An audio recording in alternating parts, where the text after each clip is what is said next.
All right, today we're going to jump back to the 90s. We're going to talk about a piece of tech that honestly secretly built the entire modern world. We're talking about that huge leap that took our phones from being these bricks the size of a car battery to the little portals we literally can't live without. So let's dive in. I mean, really think about it for a second. That first text, right? Probably full of typos and some really awkward abbreviations. That was a quiet revolution happening in your thumbs. And it was all thanks to this monumental shift from the crackly, insecure analog world of 1G to the crystal clear digital universe of 2G. Okay, so let's just lay it out side by side. On one hand, you've got the problem, 1G. It was all analog, right? Just voice, super low capacity, and get this, anyone with a radio scanner could listen in. Plus, it was always full of static. Then, boom, 2G comes along, goes digital, and just fixes everything. Suddenly we have data, we have way more room on the network, way better security, and calls that actually sound clear. So let's paint a picture. It's the 1980s. Mobile phones are these huge, really expensive status symbols. I mean, they were practically the size of a brick. This was the wild, wild west of mobile, the era of 1G. For their day, first-gen mobile phones were a marvel, but they had some serious limitations. At their core, they were just insecure two-way radios. Each frequency could only handle one call at a time, which meant the networks were constantly jammed. Your calls were staticky, they dropped all the time, and they were not private at all. Then, in the early 90s, something fundamental happened that just changed the entire game. We stopped sending analog waves through the air and started sending digital code instead.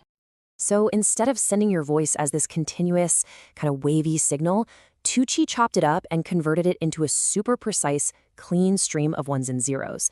This digital language wasn't just clearer and better at fighting off noise. It totally opened the door to a whole world of possibilities beyond just talking. And the efficiency gains? They were just staggering.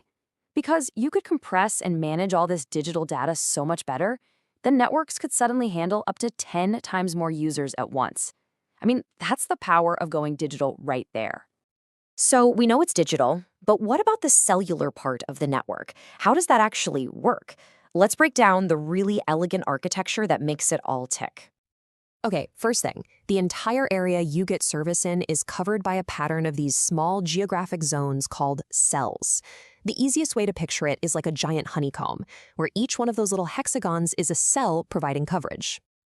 Now, right in the center of each of those cells, you've got a base station. Yep, that's the cell tower. It's the command center for that specific zone, and it's constantly talking back and forth with your phone. And all of these base stations report back to the big boss, the Mobile Switching Center, or MSC. You can think of the MSC as the network's brain. It's the master controller that routes your calls and, maybe most importantly, keeps you connected while you're moving around. And this is the real magic, right? How does your call stay connected when you're driving down the freeway? Well, as you move from one cell's territory into the next, that MSC performs a seamless handover. It's like this incredibly fast, perfectly timed relay race. It passes your call from one tower to the next, and you don't hear a thing, not even a tiny blip. It's totally seamless. Okay, so with this brand new digital blueprint ready to go, the stage was set for a battle. A few key standards popped up to compete for global dominance. Let's meet the titans of the 2G era. Now, while GSM eventually became the undisputed champ of the world, it wasn't the only one in the ring. Over in North America and parts of Asia, a major competitor called CDMA1 was a huge deal. And Japan actually developed its own unique, powerful system called Personal Digital Cellular, or PDC. So the really crucial difference between all these, it's all about how they shared the airwaves. How do you get a bunch of people talking without it turning into chaos? Well, GSM used this really clever method called TDMA. Think of it like a very polite conversation.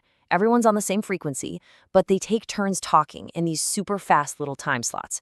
Now, CDMA, it did something totally different. It let everyone talk at once, on the same frequency. The secret? It gave each person a unique code, kind of like a secret language. So the tower could just pick out your voice from all that noise. Pretty smart,